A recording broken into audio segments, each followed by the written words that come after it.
এটা ঠিক আছে, 3 জন নিহত হয়েছেন হুম। আমাদের গুন্দুমের অধিবাসী। হ্যাঁ, কিভাবে হয়েছে আপনার হলো তো বিস্তারিত এখনো জানা যায়নি। সেটা হলো তারা ওই জিরো লাইনের ওখানেই হলো ঘটনাস্থল আর কি, এটুকু আমরা জানতে পেরেছি। ওখানে মাইন পোতা ছিল, আচ্ছা। সেখান থেকে হলো এটা পদক্ষেপ। বিজিবি আছে, পুলিশ আছে, এ ধরনের নিহতের ঘটনা ঘটলে যে আইনি পদক্ষেপ নেওয়ার দরকার সেটা সংশ্লিষ্ট বাহিনীগুলো নিচ্ছে।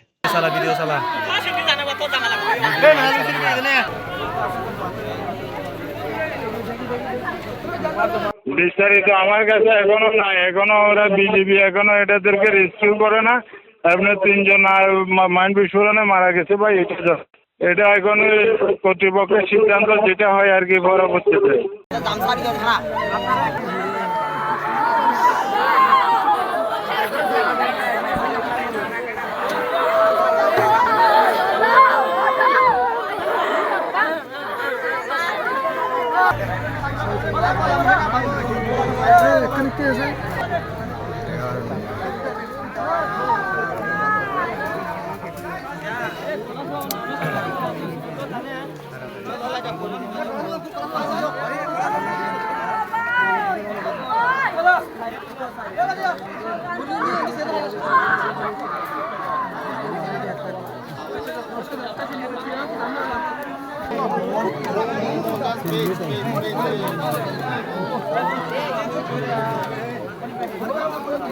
সাইদুল লড় যাবে না মানুষ দামি করে না সাইদুল লড় যাবে।